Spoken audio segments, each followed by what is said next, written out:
अनिरुद्ध हमेशा से एक जिम्मेदार और सुलझे स्वभाव का इंसान था। नौकरी के साथ साथ वो अपने पूरे परिवार का भी ध्यान रखता था। उसकी पत्नी स्नेहा प्राइमरी स्कूल में टीचर थी और दोनों का 6 साल का बेटा आरव उनके जीवन की सबसे बड़ी खुशी था। उनके घर में सब कुछ सामान्य चल रहा था। तभी एक दिन स्नेहा को बहुत तेज बुखार और कमजोरी ने जकड़ लिया। डॉक्टर ने कुछ जांच के बाद सख्त आराम की सलाह दी। कम से कम 2 हफ्ते तक इन्हें बिस्तर से उठने नहीं देना है। स्नेहा परेशान हो गई थी। उसने अनिरुद्ध से कहा, घर, आरव, तुम्हारा ऑफिस, ये सब कैसे मैनेज होगा? अनिरुद्ध ने उसका हाथ पकड़कर मुस्कुराते हुए कहा, जब तक तुम ठीक नहीं हो जाती, ये घर और हमारा बेटा मेरी जिम्मेदारी है। तुम बस आराम करो। उस दिन से अनिरुद्ध की पूरी दिनचर्या ही बदल गई। वो रोज सुबह 5 बजे उठकर चाय बनाता, स्नेहा को दवाइयाँ देता, आरव का नाश्ता तैयार करता। उसके बाद आरव को उठाकर उसे नहलाकर यूनिफॉर्म पहनाकर स्कूल छोड़ने जाता। सब कुछ वो अकेले करता। ऑफिस जाने से पहले वो घर भी व्यवस्थित करके जाता और शाम को लौटते ही रात का खाना बनाता, कपड़े धोता, बर्तन साफ करता। अनिरुद्ध ने जितनी जिम्मेदारी से सारा काम संभाला कि स्नेहा की कमी घर में किसी को महसूस नहीं हुई। कई बार तो स्नेहा भावुक होकर कहती, अनिरुद्ध तुम इतना सब कैसे कर लेते हो? तब अनिरुद्ध हंसकर कहता, ये हमारा घर है और ये हम दोनों की जिम्मेदारी है। आज तुम बीमार हो, कल को मैं भी हो सकता हूँ। लेकिन हर कोई उसकी सोच को समझ नहीं पाया। कुछ ही दिनों में रिश्तेदारों और करीबी परिवार वालों में बातें शुरू हो गई। अनिरुद्ध की बुआ घर आई। उन्होंने उसे रसोई में खाना बनाते देखा तो मुंह बनाकर बोली, अरे बेटा, ये सब औरतों के काम होते हैं। स्नेहा ने तो तुम्हें पूरी तरह अपने कब्जे में कर लिया है। बुआ की बातें सुनकर स्नेहा को बहुत बुरा लगा।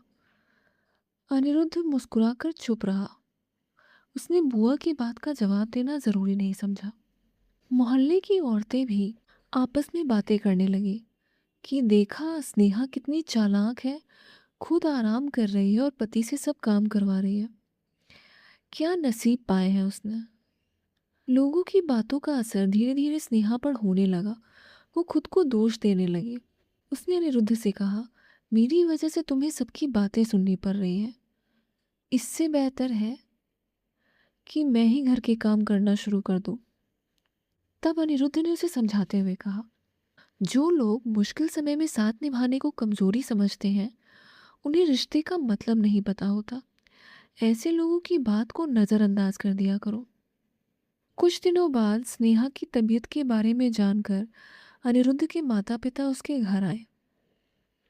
अनिरुद्ध की माँ को भी ये देखकर बहुत हैरानी हो रही थी कि अनिरुद्ध कितने आराम से घर और आरव दोनों को संभाल रहा था, वो भी ऑफिस की जिम्मेदारियों के साथ। अब तो उसकी माँ को भी स्नेहा का आराम करना खटकने लगा। एक दिन अनिरुद्ध की माँ ने स्नेहा को कमरे में अकेला देखकर बोला, तुमने तो मेरे बेटे का मजाक बनाकर रखा है। माना कि तुम्हारी तबीयत ठीक नहीं है, पर कम से कम बच्चे से जुड़े काम तो खुद करो। मेरा बेटा मर्द होकर घर, ऑफिस और बच्चे सबकी जिम्मेदारी उठा रहा है। तुमने तो उसे एकदम गुलाम बना के रखा है।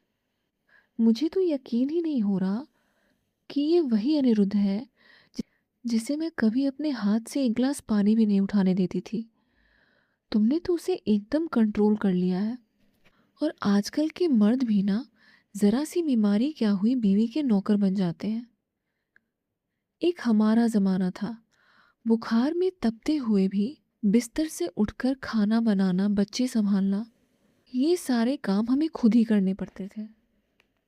अनिरुद्ध की माँ बेझिझक बोलती चली जा रही थी। तभी अचानक उसकी नज़र अनिरुद्ध पर पड़ी, जो पीछे खड़ा अपनी माँ की सारी बातें सुन रहा था। माँ की बात सुनकर अनिरुद्ध से रहा नहीं गया। उसने अपनी माँ को टोकते हुए कहा, मुझे बड़ी हैरानी हो रही है माँ, कि आप एक औरत होकर एक औरत का दर्द नहीं समझ रही। पूरी जिंदगी आपको पिताजी से यही शिकायत थी कि वो घर की कामों में आपका हाथ नहीं बटाते। आपको अकेले पूरे दिन घर के सारे काम निपटाने पड़ते हैं। आपको तो मुझ पर गर्व होना चाहिए था कि मैं पिताजी जैसा बिल्कुल नहीं हूँ। मुझे दूसरों की तकलीफ का एहसास है। जब पिताजी बीमार पड़ जाते थे और आप उनकी सेवा करती थी, तो क्या आप उनकी गुलाम नहीं थी? जब पत्नी अपने पति और बच्चों के लिए दिन रात काम करती है, तब उसे त्याग और कर्तव्य कहा जाता है। लेकिन जब पति वही जिम्मेदारी निभाए, तो उसे बीवी के कंट्रोल में होना या जोड़ों का गुलाम क्यों कहा जाता है? स्नेहा पिछले 10 सालों से इस घर की देखभाल करती आई है। इन 10 सालों में उसने मुझे कभी किसी चीज़ की कमी नहीं होने दी। हर चीज़ मुझे हाथ में मिली है। खाने से लेकर कपड़े तक सब कुछ मुझे हाथ में मिला है। कुछ दिनों के लिए जब वो बीमार पड़ी, तो मैंने वही किया जो एक अच्छे पति और पिता को करना चाहिए। ये गुलामी नहीं, साझेदारी है। और माँ, ये कैसा रिश्ता है जिसमें एक इंसान सिर्फ सेवा करे और दूसरा सिर्फ हुक्म चलाए? रिश्ता तो वो होता है जिसमें मुश्किल समय में दो लोग एक दूसरे का सहारा बने। अनिरुद्ध की बात सुनकर उसकी माँ शर्म से पानी पानी हो गई। उसने स्नेहा से तुरंत माफी मांगी। आज स्नेहा को अपने पति पर गर्व हो रहा था। इतने सालों में उसने अनिरुद्ध का ये रूप कभी नहीं देखा था। उसकी नज़र में अनिरुद्ध की इज्जत आज 10 गुना ज्यादा बढ़ गई थी।